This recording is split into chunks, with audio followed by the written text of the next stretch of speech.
예, 반갑습니다. 오늘은 시편 131편 1절에서 3절 말씀입니다. 나의 마음과 시선을 주께로라는 제목으로 하나님의 말씀 선포하겠습니다. 우리 세 구절밖에 안 되니까요. 우리 함께 봉독하시겠습니다. 시작. 여호와여, 내 마음이 교만하지 아니하고 내 눈이 오만하지 아니하며 내가 큰 일과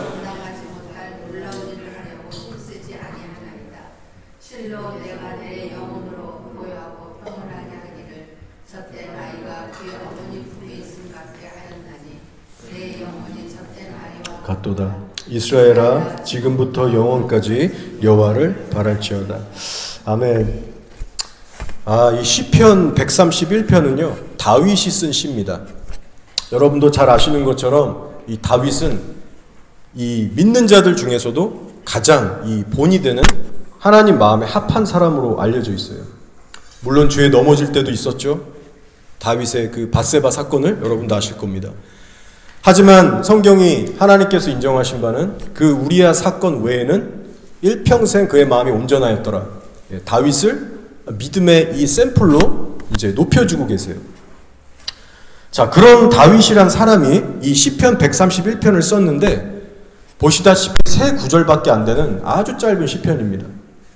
그런데 짧은 이 구절에 비해서 여기에 담겨진 내용은 매우 깊고 우리 신앙의 이 본질이라고 할 수 있는 그런 내용이 담겨져 있어요. 그래서 이 시편 말씀을 통해서 하나님께서 오늘 우리들에게 어떤 메시지를 주고 계신가 그 부분을 함께 나눠보려고 합니다. 먼저 1절을 제가 다시 읽어보겠습니다. 하나님께 드리는 다윗의 고백이자 기도인 거예요. 여호와여, 내 마음이 교만하지 아니하고 내 눈이 오만하지 아니하오며 내가 큰 일과 감당하지 못할 놀라운 일을 하려고 힘쓰지 아니하나이다.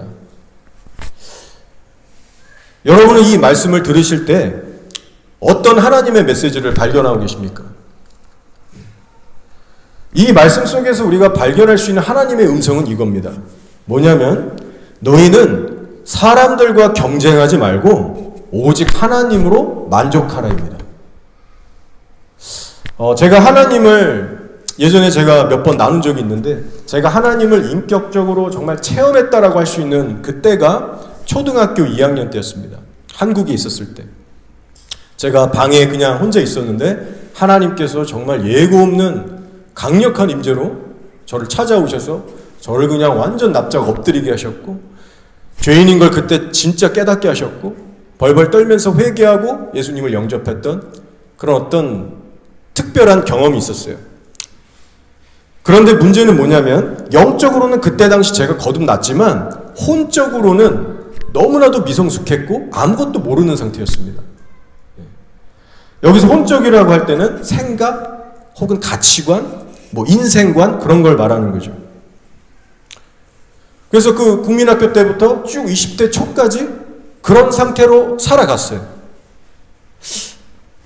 그래서 요즘은 PC방이라는 게 있지 않습니까? 근데 제가 초등학교 때만 해도 국민학생이라고 그때 불렀는데 오락실이라는 게 있었어요. 100원 넣으면 한 판씩 할 수 있는 동네마다 이제 아주 오락실들이 있었습니다. 저는 국민학교 때부터 오락실을 자주 다녔어요. 게임도 상당히 좀 잘하는 편이었고 오락 너무 좋아했고 동전만 생기면 가서 몇 판씩 하다가 또 부모님한테 걸리면 또 많이 혼나기도 하고 그런 아이였습니다. 예수님을 그렇게 체험하고 믿긴 믿었지만 살아가는 일상과 제 내면의 이 가치 세계를 보면 세상 사람들하고 별 다를 게 없었다는 거예요. 똑같이 오락 좋아하고 만화책 좋아하고 만화책도 정말 많이 봤습니다. 싸움도 좋아하고 때로는 남의 거 훔치다가 걸려서 또 된통 혼나기도 하고 그런 나쁜 손버릇도 있었어요. 중학생, 고등학생이 됐는데도 혼적으로 여전히 성화가 안 됐어요. 그래서 고등학교 같은 경우에는 술, 담배도 정말 많이 했고요. 좀 이 사고뭉치였습니다. 속에 이 엄청 분노도 많았고 방황했던 시절이었어요. 예수님을 확실하게 그 임재와 그 분명한 체험을 했기 때문에 예수님 자체를 거부하진 않았어요. 저의 어린이 시절, 청소년, 청년 시절에. 그런데 정작 제가 영향을 받고 살았던 그 대상은 하나님이 아니라 세상, 예수님이 아니었습니다. 그래서 저희 10대에서 20대 초까지를 돌이켜보면 예수님보다 사람을 더 인식했고요. 사람이 경쟁 상대였어요. 누가 더 공부 잘하나? 누가 더 많이 가졌나? 누가 더 잘났나? 누가 더 누리고 사나? 끊임없이 사람과 경쟁하면서 살았어요. 사람을 의식하고 사람을 보고. 공부가 됐든 운동, 외모, 뭐가 됐든 그런 경쟁하는 마인드로 살아갔습니다. 그러다 보니까 성경에서 말하는 짓지 말라는 죄는 다 짓게 되는 거죠. 나보다 잘난 사람 보면 미움, 시기, 막 분노가 올라오고 하나님만 두려워하고 신경 써야 되는데 사람과 환경이 막 두려워지기 시작하고 때로는 남들과 비교하면서 막 박탈감 들고 우울함, 좌절에 빠지기도 하고 그렇게 영혼이 병들어 가더라고요. 자, 근데 여러분 가만히 생각해보면 저라는 사람만 뭐 특별하고 저만 그렇게 뭐 삐딱해서 저란 사람만 그런 시기를 보냈을까요? 전 그렇게 생각하지 않습니다. 성경의 기준에 의하면 저만 그런 게 아닐 거예요. 누구든지 예수님을 바라보지 못하고 예수님을 품고 살지 않으면요 모두가 사람을 의식하며 살게 됩니다. 애나 어른이나 마찬가지고요. 예수 믿는 성도들도 마찬가지예요. 그 결과 온갖 종류의 이 정신적이고 영적인 문제들을 이제 그 대가를 지불하게 됩니다. 그것들을 이제 받게 되는 거예요. 그래서 예를 들면 사람마다 좀 차이들은 있겠지만 어떤 사람들은 과도한 스트레스를 받습니다. 이렇게 딱 보면 저 정도로 스트레스 받을 환경이 아니에요. 근데 극도의 스트레스를 받고 막 힘들어하는 사람들도 있고 또 어떤 사람들은 대인 기피증이 갑자기 원인 없이 이유 없이 찾아와서 사람들 만나는 게 너무 힘들어지고 방에만 처박혀 있게 되고 관계가 안 이루어지는 거죠. 우울증, 조울증, 두려움, 강박관념, 또 분노 조절 장애. 요즘 사회의 큰 이슈 아닙니까? 애나 어른이나. 사회 부적응자들, 각종 그것들에 중독되는 것들.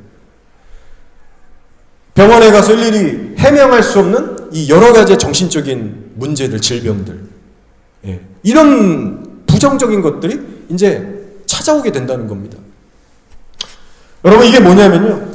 예수님을 바라보지 못하고 예수님을 품고 살지 못할 때 우리의 영혼을 파괴시키는, 겪게 되는 그 영혼의 고통이고 악이고 결과입니다. 과거에 비해서 요즘 사회는 더 타락했죠. 예수님을 더 완강하게 거부하는 마지막 때가 됐어요. 그래서 예전보다 수많은 사람들이 이러한 정신적, 영적 질병을 갖고 정말 비참하게들 살아가고 있습니다. 치열한 경제사회 속에서 살아가면서 사람들하고 계속해서 경쟁하고 다투고 부대끼고 살면서 영혼은 고통받고 메말라가고 지쳐가는 중에 있습니다. 그런 차원에서 오늘 말씀은요, 이 시대에 꼭 필요한 생수 같은 말씀이라는 겁니다. 자, 성령에 취해서 하는 다윗의 고백 1절을 다시 한번 들어보세요. 여호와여, 내 마음이 교만하지 아니하고 내 눈이 오만하지 아니하오며 내가 큰 일과 감당하지 못할 놀라운 일을 하려고 힘쓰지 아니하노이다. 여러분, 이런 고백은 과연 어떤 사람만이 할 수 있을까요? 사람 의식하면서 사람과 경쟁하며 사는 사람은 절대로 할 수 없는 고백입니다. 사람이 아니라 오직 하나님께 마음과 시선을 두고 사는 사람들만 할 수 있는 고백이에요. 다윗이 지금 고백하잖아요. 주님, 내 마음이 교만하지 않습니다. 내 눈이 오만하지 않습니다. 여러분, 우리의 마음이 어떠할 때 교만하지 않을 수 있는지 여러분 알고 계십니까? 여러분의 마음이 하나님을 생각하면서 그분을 가슴으로 마음으로 가득 품고 있을 때는요, 교만해질 수가 없어요. 교만해졌다가도 금세 정신 차리고 돌아올 수 있습니다. 여러분이 사람들을 쳐다볼 때 여러분의 눈빛이 언제 오만하지 않을 수 있느냐, 언제 겸손할 수 있느냐, 여러분의 시선이 항상 하나님을 바라보고 있을 때만 가능합니다. 자, 사울 왕을 한번 보세요. 사울 왕 아시잖아요? 다윗을 정말 광결인 그 도끼로 평생 쫓았던 그 악한 왕입니다.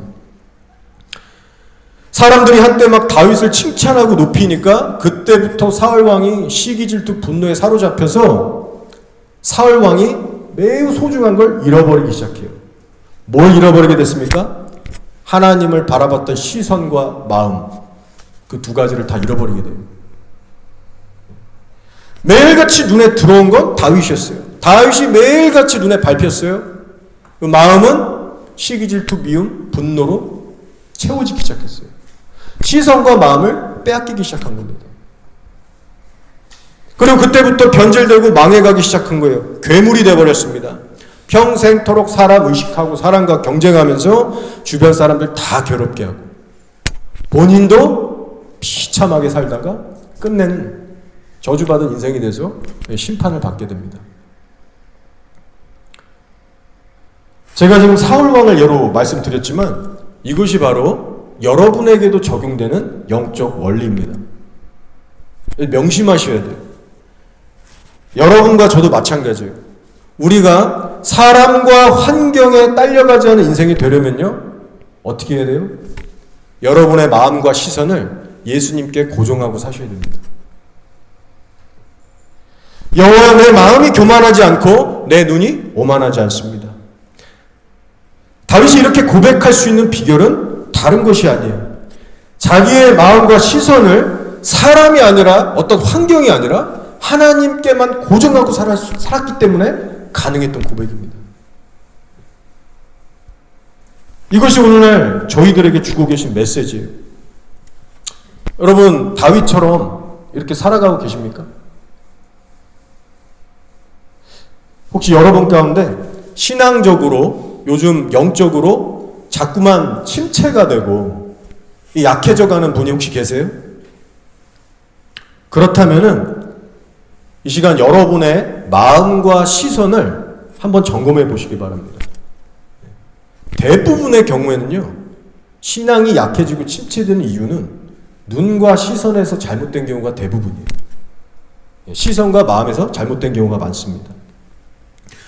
여러분의 마음과 생각 속에 자꾸만 떠올려지고 묵상되는 대상이 예수님이 아니라, 예를 들어 나를 자꾸만 힘들게 하는 사람이라든가 내가 미워하는 사람이라든가 아니면 세상의 어떤 걱정, 욕심, 두려움, 쓸데없는 생각들, 여러분 그런 거에 여러분이 자꾸 붙들려 살게 되시면 시간이 갈수록 영적 침체를 겪는 건 자연스러운 현상이에요.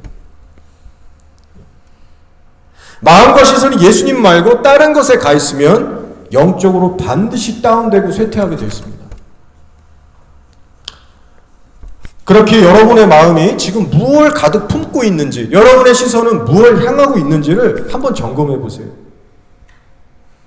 여러분의 날마다 매 순간 습관적으로 반복적으로 떠올리고 붙들리는 그 생각과 그 마음이 뭔지를 여러분 신앙생활에서 항상 체크하고 사셔야 됩니다. 여러분 이걸 아셔야 돼요. 마음과 생각이라는 것에는요, 길이라는 게 있습니다. 웨이, 길이라는 게 있어요. 패턴이라는 게 있어요. 마음과 생각이라는 영역도 우리의 습관을 따라서 영향을 받습니다. 그래서 경건의 훈련이라는 것이 그렇게 중요한 거예요. 반복되는 신앙의 훈련을 계속 해 나갈 때 우리의 생각과 마음의 길을 하나님의 길로 조정하면서 맞출 수가 있어요. 늘 반복해서 기도하고 찬양하고 의지와 생각을 다해서 뜻을 다해서 말씀을 붙들고 살아갈 때 자기도 모르는 사이에 마음과 생각이 거룩한 패턴으로 변화되게 됩니다. 같은 시각이 되면 그 생각이 떠오르고 어떤 환경에 처해도 반복해서 했던 것에 사람은 영향을 받게 됐어요. 저는 그런 훈련을 꽤 오랫동안 지금까지 해오고 있습니다. 20대 초에 이제 하나님께 왕창 깨지고 나면서 이제 신학교 목사의 부르심을 이제 막 또 막 받고 이제 20대 초쯤에 제가 이제 180도 가던 길을 돌이켜서 이제 하나님을 붙들고 살아가는 그 이제 제대로 된 시작점이었어요. 지금 뭐 한 20년이 훌쩍 넘었죠. 근데 그동안 제가 살아온 인생이 너무나 거룩하지 못했기 때문에 너무 힘들었습니다. 경건 생활이라는 걸 처음 시작할 때 이 육적인 체질에서 영적인 체질로 이 바뀌어진 이 과도기가 너무 진통이었어요. 그래서 악한 생각이 막 머리나 마음속에서 막 일어나잖아요. 예를 들어 뭐 우리 남자들 뭐 음란한 생각 막 나올 수 있잖아요. 그러면은 고개를 막 좌우로 흔들면서 그 생각을 떨쳐버리려고 막 몸부림을 쳤어요. 고개 흔든다고 뭐 생각이 없으십니까? 그렇지 않죠. 그런데 그 정도로 제가 본초마다 생각하고 싸운 거예요. 뭐 미움이면 미움, 뭐 어떤 유혹, 욕심 이런 것들.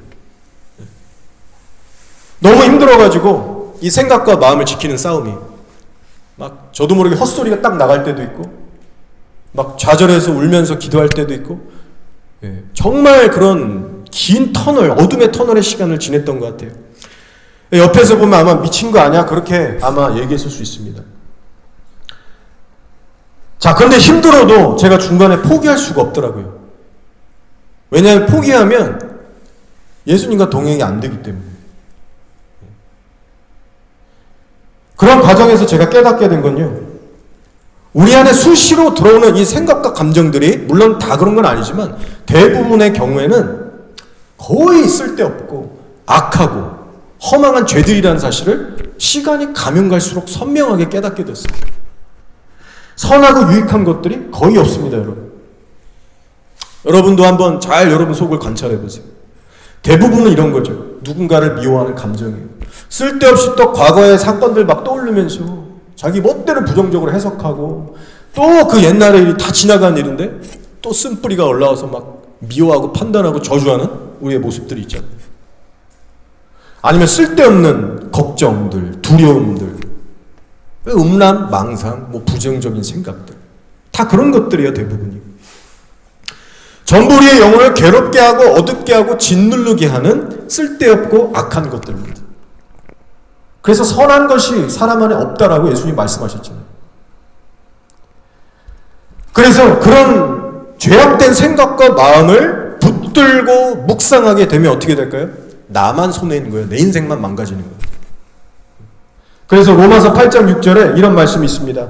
육신의 생각은 사망이요 영의 생각은 생명과 평안이니라. 육신의 생각은 사망이요 영의 생각은 생명과 평안이니라. 그래서 이 말씀에 의하면요, 사람은 결국 둘 중에 하나예요. 육신의 생각에 사로잡혀 살든가 아니면 영의 생각, 하나님의 생각에 사로잡혀 살든가. 결국 바울이 얘기하는 건 뭐냐면 사람은 생각하는 동물이고 생각에 의해서 끌려서 살아가는 존재라는 걸 말씀하고 있는 거예요. 여러분도 매 순간마다 이 둘 중 생각들 중에 하나에 사로잡혀 살고 계신 겁니다. 영의 생각 혹은 육신의 생각. 먼저 육신의 생각은 사망이라고 했습니다. 육신의 생각의 출처는 뭐예요? 그 뿌리가 죄예요. 죄이기 때문에 여러분이 육신의 생각대로 살아갈 때에는 마음이라는 것이 결코 기쁘거나 행복할 수가 없습니다.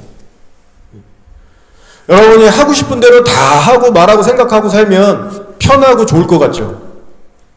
여러분의 마음이 기쁠 것 같죠? 절대 그렇지 않습니다. 시간이 좀만 지나보세요. 허망하고 우울해지고 왠지 모르게 마음이 다운되고 허망해지는 거예요. 고통이 찾아옵니다. 그래서 성경에 악인의 영혼에는 평안이 없다라고 했어요. 하나님께서 인간을 창조하실 때 죄악으로 기뻐할 수 있는 그런 디자인으로 우리를 만드시지 않으셨습니다. 악인의 영혼에는 평안이 없다라고 했어요. 반대로 하나님의 생각, 곧 영의 생각에 사로잡혀 살 때는 어떨까요? 반대의 현상이 일어나기 시작합니다. 마음의 평안과 기쁨이 깃들기 시작해요. 왜냐? 그 영의 생각의 출처가 하나님의 생명이고 진리에 있기 때문에. 하나님의 생각을 우리가 품고 따라 살게 될 때는요, 하나님 그분이 주시는 기쁨과 평강을 이 성도들이 맛보면서 살 수 있게 해주세요. 내 기쁨 정도가 아니고 하나님의 기쁨이 성령을 통해서 내 심령에 올라오게 하세요. 그래서 하나님의 기쁨으로 우리가 취해서 행복하게 살아갈 수 있는 겁니다. 인간의 마음에서 나올 수 없는 것들이. 그래서 그 은혜에 사로잡혀 살 때 바울이 고백하는 것처럼, 다윗이 고백하는 것처럼, 오늘날 수많은 하나님의 진정한 사람들이 고백하는 것처럼 나 진짜 행복하다, 기쁘다, 감사하다라고 정말 자신 있게 간증할 수 있게 되는 겁니다. 세상 그 무엇과 하나님을 바꾸지 않는 견고한 신앙을 갖게 되는 거예요. 그 은혜를 맛보면 맛볼수록.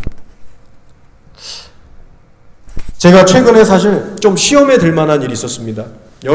제가 여러분에게 공개는 할 수 없는 그런 내용이라서 묻지는 말아주시고, 근데 여러분이 만약에 들으시면 와 진짜 김 목사 힘들겠다, 저런 일이 있었구나, 야 정말 상상 못할 그런 일이네, 아마 그러실 내용들이에요. 근데 중요한 건 이번에 이게 쉽게 넘어가지더라고요. 비결은 딴 게 아니었습니다. 제가 부족하지만 나름 하나님께 제 마음과 시선을 늘 드리고 그렇게 살려고 이제 노력을 했고, 감사하게도 하나님이 주시는 평안이라는 게 제 마음에 이렇게 점점 쌓여져 갔었어요. 그 누리는 상태였습니다. 그러다 어느 날 정말 비상식적이고 비인격적인 어떤 그런 일을 당했는데 마음이 쉽게 이겨지더라고요. 쉽게 스무스하게 넘어가더라고요. 이 악을 손으로 이길 수 있게 되더라고요. 이것이 여러분과 나누고 싶은 포인트입니다. 평소에 저 같았으면요, 뻔해요. 막 분노가 오고 한마디라도 좀 싸주고 용납할 수 없는 일이에요. 그런데 주님 안에서 제 마음이 너무 편했고 또 편했고 이 기쁨이 있다 보니까 지나가게 되더라고요. 제가 이런 일들을 겪을 때마다 제 안에 드는 절실한 생각이 뭐냐면요, 아 그래, 지금보다 내가 지금 내 안에 갖고 누리는 이 평안보다 더 깊고 부유한 하나님의 평안을 내가 갖고 싶다. 이걸 내가 더 채워서 이보다 더 힘든 어떤 시련과 고난이 와도 나 넉넉히 이겨나가고 싶다. 내 마음과 시선을 하나님께만 고정하고 살아야겠다. 정말 하나님만으로 만족하며 살아야겠다. 이 결단이 더 쓰게 되는 거예요. 실전에서 그 은혜를 누려보니까요, 그런 생각으로 자연스럽게 가게 되더라고요. 2절에서 다윗이 이렇게 고백합니다. 읽어볼게요. 실로 내가 내 영혼으로 고요하고 평온하게 하기를 젖된 아이가 그의 어머니 품에 있음 같게 하였나니 내 영혼이 젖된 아이와 같도다. 저는 이 구절 자체를 하나님께 간절한 기도 제목으로 반복해서 올려드립니다. 반복해서 기도해요. 하나님, 나는 어떤 큰 일과 어떤 남들이 볼 때 부러워할 만한 그런 업적, 그런 거 저는 애쓰고 싶지 않습니다. 자아 성취라든가 성공, 하나님 이런 거 다 필요 없어요. 그저 젖된 아이가 어미 품에 안겨서 쌕쌕거리고 정말 그 만족을 누리는 그 상태처럼 오직 예수님 안에서 내 영혼이 행복해지게 해주세요. 하나님, 나 익으면 됩니다. 그렇게 저는 매일 기도해요. 다윗의 소원이 저의 소원이 돼서 그렇게 기도를 늘 드리고 있습니다. 여러분은 어떠세요? 이런 동일한 기도 제목으로 달마다 여러분 간절히 기도하고 계십니까? 다윗의 이 고백을 우리가 지금 나누고 있는데 여러분의 마음에 어떤 감동이 있으신가요? 여러분, 신앙의 핵심과 본질이라고 하는 것이 이 다윗의 고백 속에 들어있습니다. 다윗의 상황을 한번 보세요. 이스라엘의 왕이었습니다. 얼마나 바쁘고 정신이 없었겠어요. 매일같이 스케줄 막 차서 수많은 사람들 틈에 둘러싸여서 회의하고 일처리하고 재판하고 돌아다니고 혼자 있었던 시간이 얼마나 많았겠습니까? 나란 일을 해나간다라고 하는 건 이 마음과 생각이 복잡해지고 괴로운 인생이에요. 자, 그런데 그런 위치에 있는 다윗이 하는 고백이 너무 놀랍고 감동적이지 않습니까? 내 영혼이 젖된 아이와 같도다. 그 정신없는 왕의 위치에 있는 사람이 할 수 있는 고백이 아니에요. 여러분, 우리나라 윤 대통령이 예수님을 어떻게 믿는지 모르지만 대통령이 나와서 내 영혼이 젖대나야 같도다. 그런 고백하면 이건 진짜 대단한 고백이 아닙니까? 다윗이 그랬다는 거예요. 정신없는 환경 속에서 살아가고 있는데 자기 영혼만큼은 하나님 안에서 마치 젖된 아이처럼 고요하고 평안하고 너무 행복했다는 거예요. 너무 부럽지 않습니까? 이런 은혜를 우리가 좀 누려봐야 되지 않겠어요? 사람들에게 치여 살고 정신없고 별의별 험한 꼴을 다 봐도 이런 삶이 가능하다는 거예요. 다윗이 참 대단한 사람이었죠. 그럼 우리는 어떻게 살아가야 되겠습니까? 아무나 누릴 수 없는, 어떻게 보면 평범하다고 얘기할 수 없는, 예수 믿고 교회 이렇게 다닌다고 이런 은혜를 누릴 수가 없거든요. 그럼 우리는 도대체 어떻게 신앙생활을 해야 다윗처럼 이런 은혜를 누리게 될 수 있을까요? 자, 기억하시고 실천하시기 바랍니다. 바로 죄와 싸우셔야 됩니다. 거룩한 삶과 직결되어 있어요. 죄와의 싸움에서 승리하는 삶이 없다면 평강의 삶을 포기하셔야 됩니다. 시편 66편 18절에 이런 말씀인데 잘 들어보세요. 내가 나의 마음에 죄악을 품었더라면 주께서 듣지 아니하시리라. 내가 나의 마음에 죄악을 품었더라면 하나님께서 듣지 아니하시리라. 자, 어떤 말씀인지 바로 아시겠죠? 마음에 죄악을 품으면 내 기도가 막혀버린다는 거예요, 하나님 앞에. 근데 여기서 기도가 막힌다라는 뜻은요, 단순히 기도 자체만 막히고 끝나는 게 아니라 본질적으로는 하나님과 그 성도의 삶의 관계가 막혀버린다는 거예요. 기도로만 끝나는 게 아니라, 기도가 막히고 끝나는 게 아니라 하나님과 내 사이가 막혀버린다는 거예요. 관계가 틀어진다는 거예요. 그러면 다윗이 누렸던 이런 영혼의 평강, 주님이 주시는 그 친밀함의 기쁨들 다 물 건너가는 거예요. 그래서 여러분, 기도가 물론 중요합니다. 하지만 이런 말씀을 통해서 우리가 눈여기고 정말 실천해야 될 건 뭐냐면, 기도보다 더 중요한 게 죄에서 떠나는 일이라는 거예요. 회개하고 그 죄를 벗어버리고 죄와 싸우는 그 실제 순종의 삶. 이것 없이 기도의 재단만 쌓으면 하나님과 가까워질 수가 없어요. 잠언 28장 9절에도 비슷한 말씀이 있는데 한번 들어보세요. 사람이 귀를 돌려 율법을 듣지 아니하면 그의 기도도 가증하니라. 네, 비슷한 말씀이죠. 사람이 귀를 돌려 율법, 말씀을 듣지 아니하면 그의 기도도 가증하니라. 말씀에 순종하지 않는 사람의 기도는 가증하다는 거예요, 주님 보시기에. 마찬가지로 기도만 가증해지는 게 아니라 그 사람 자체, 삶 자체가 가증해져서 하나님과의 관계가 틀어지고 멀어진다는 거예요.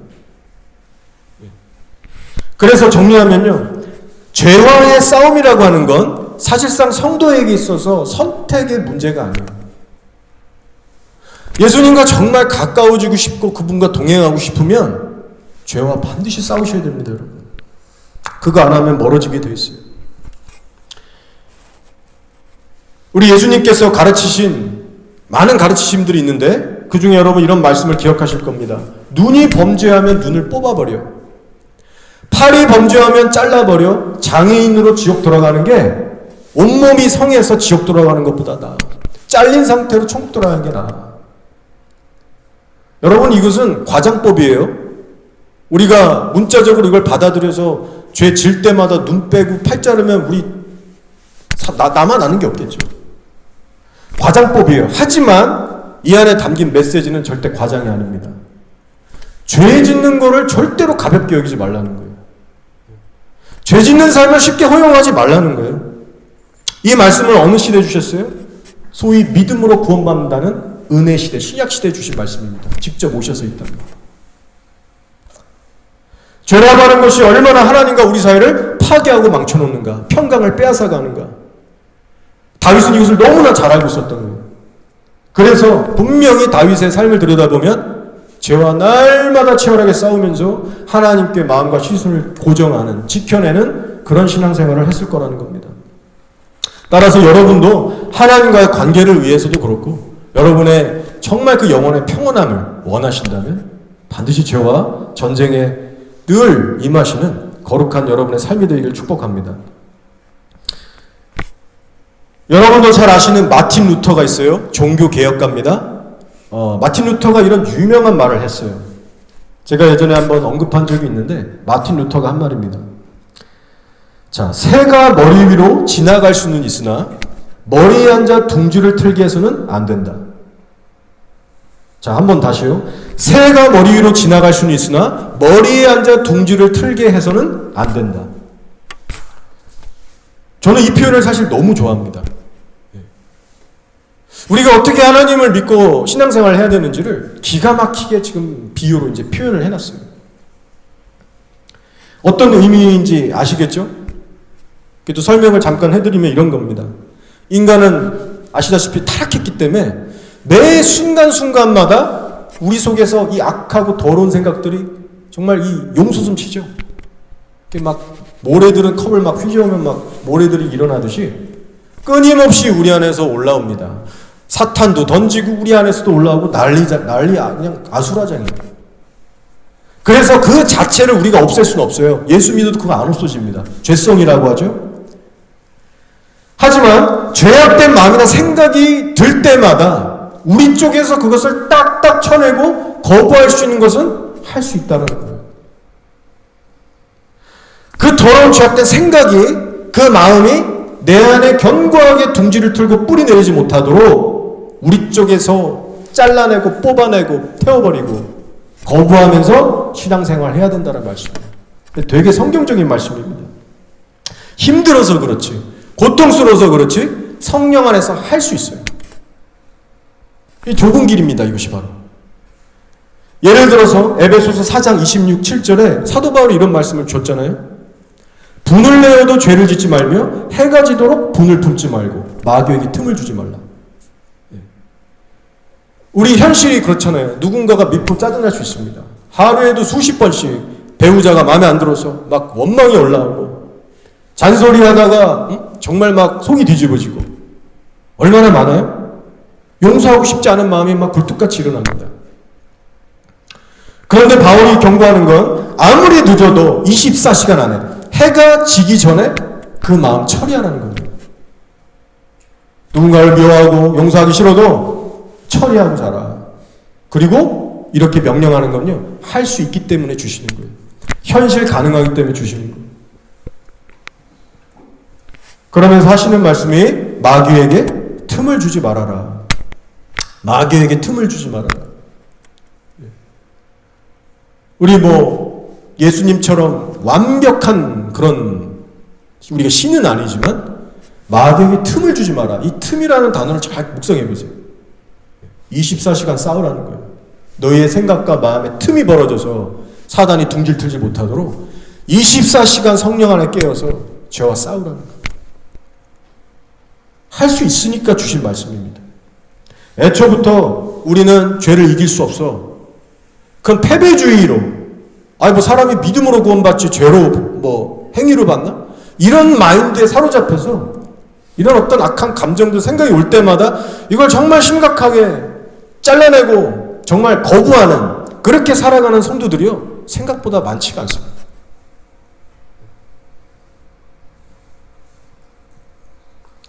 결론적으로 여러분, 다윗처럼 마음의 고요함과 평온함을 정말 누리고 살길 원하시면요, 이것을 하셔야 돼요. 바로 여러분 자신과의 싸움, 곧 죄와의 싸움의 그 비결이 있음을 기억하시기 바랍니다. 자신과의 싸움이에요. 여러분 주변에 여러분을 힘들게 하는 사람들, 어렵게 하는 환경들, 거기에 비결이 있지 않습니다. 여러분 자신과의 싸움이에요. 그래서 저는 제가 목사로서 가지고 있는 목표가 어떤 교회의 큰 확장, 유명해지고 사역 확장되는 거, 결코 여기 있지 않습니다. 여러분이 저를 어떻게 보실지 모르겠지만 저희 진심이에요. 제 인생에서 가장 중요한 건 뭐냐면 예수님과 1:1 관계입니다. 가족들, 제 사역들 다 그 밑에 있어요. 사랑하지 않는다는 게 아니라 예수님과 내가 하나 되지 못하고 가깝게 되지 못하는데 그 나머지 일들이 뭐가 의미가 있겠어요. 예수님한테는 맨날 내가 속에서 딴짓하고 있는데 가서 구제하고 전도하고 그게 뭐 아무 의미가 없잖아요. 주님과의 관계가 먼저입니다, 여러분. 주님과의 관계에 실패하면 사역도 금옷도 선한 행위도 다 부질없게 돼요. 그래서 저도 항상 제가 주시하면서 경계하는 건요, 다른 사람들 환경이 아니라 제 자신입니다. 예수님을 향한 내 마음이 혹시 식어가고 있지 않나? 아, 나 점점 나도 모르게 변질돼 가고 있는 부분 없나? 하나님 앞에 자꾸 묻게 되고요. 제 마음에 어느 순간 기쁨이 좀 사라지는 것 같고 마음이 좀 뭔가 이렇게 힘들어지면 내가 혹시 뭐 잘못 나가고 있나? 내가 혹시 범죄한 게 있나? 하나님 앞에 묻기 시작하고 하나님 앞에 제 내면을 늘 그렇게 점검하면서 살아가고 있어요. 그래서 성숙하신 목사님들이 공통적으로 하시는 말씀들이 뭔지 아십니까? 당신은 이 세상에서 가장 무서운 게 뭡니까? 라는 그 질문에 성숙한 하나님의 사람들은 다 이런 대답을 하더라고요. 내 자신이 제일 무섭습니다. 언제 어떻게 변질될지 모르는 이 변덕스러운 나, 죄성을 안고 살아가는 내가 제일 무섭습니다.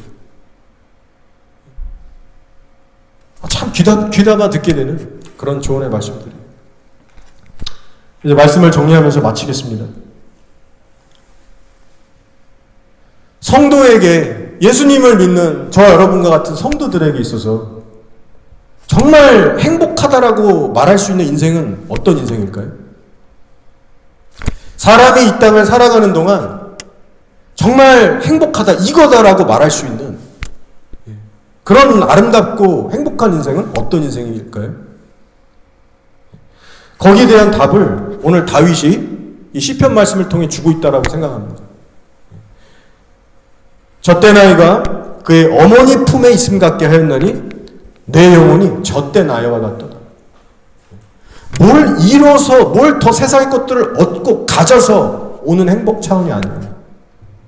하나님의 임재 가운데 머무는 이것이 인생의 최고의 행복의 핵심이라는 거예요. 이런 다윗의 고백을 하는 사람이야말로 가장 행복한 사람이 아닐까 생각합니다. 여러분, 하나님께서는요, 우리 믿는 성도들을 어떠한 길로 인도하고 계시는지 아십니까? 구약식으로 표현하면요, 다윗의 길로 인도하십니다. 수도 없이 반복해서 나오는 표현이에요. 다윗의 길로 행했다. 이 사람은 다윗의 길로 행하지 아니한다. 따라서 시편 131편을 이 다윗의 길이 나와 있는 이 시편을 여러분 계속해서 깊이 묵상해 보시면서 다윗의 고백과 그 누렸던 그 누림이 저 여러분의 것이 되기까지 침노하는 신앙으로 하나님을 붙드시는 여러분들에게 축복합니다. 설교 시작에 저의 과거를 간략하게 좀 나눴어요. 예수님을 그렇게 체험하고 믿었지만 사람을 주목했었고 사람에게 영향받고 그렇게 비참하게 제가 살아왔었다. 그럴 때 제 영혼이 얼마나 어두웠고 피폐했는지는 하나님만 아시죠. 저는 아직도 기억납니다. 그때 제가 제 마음속에 있었던 그 어려움들, 마음들. 아무리 세상의 것들을 누리고 맛봤지만 결코 채워지지가 않았어요. 그런데 지금은 어때요? 제가 냄새나는 이 노숙자들을 만나고 있으면서도 행복합니다. 왜냐하면 주님과 동행하는 기쁨이 있기 때문에. 노숙자들 자체, 그 사람들 만나는 게 뭐 행복합니까? 오히려 어렵겠죠? 그런데 하나님과 동행하는 법을 조금이나마 배우면서 그분의 은혜로 채워지고 그것을 누리니까 하나님 때문에 다 품어지고 하나님 때문에 즐거운 거예요. 그렇지 않으면 저는 노숙자를 만날 사람이 아닙니다. 이렇게 목사가 될 수도 없었어요. 오늘 시편 131편은 매우 짧지만 신앙의 중요한 핵심이 담겨져 있다는 걸 기억하시기 바랍니다. 여러분 자신을 한번 돌아보세요.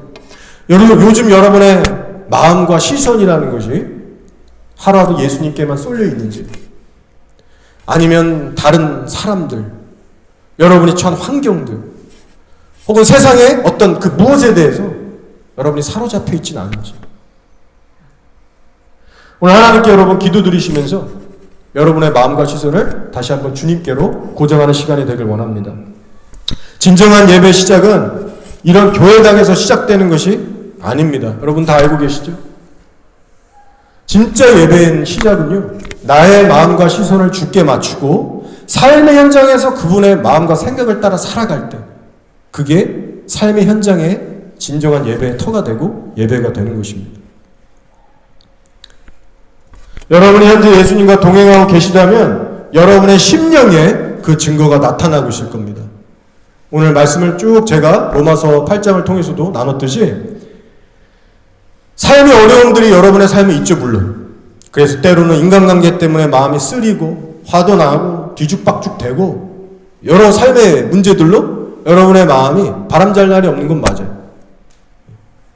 하지만 그럼에도 불구하고 성령님과 여러분이 정말 동행하고 있다면 때때로 주님이 주시는 이런 내적 평강, 기쁨, 은혜들을 반드시 맛보고 살고 계실 겁니다.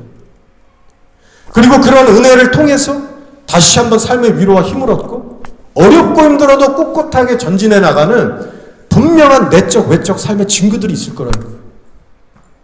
하나님의 영으로 인도함을 받는 사람들의 열매입니다. 하지만 그런 내면의 은혜들이 전혀 없이 그냥 되는 대로 그냥 살아가는 분이 계시다면은 여러분 예수님과의 관계를 심각하게 돌아보시길 바랍니다. 영적인 문제를 절대로 방치하지 마세요. 여러분의 영혼이 신음하고 고통스럽고 죽어가는데도 방치하지 마세요. 하나님이 오늘 밤에라도 여러분을 부르시면 여러분 하나님 앞에 서서 심판받습니다. 주님 만날 준비를 지금부터 하고 계십니다.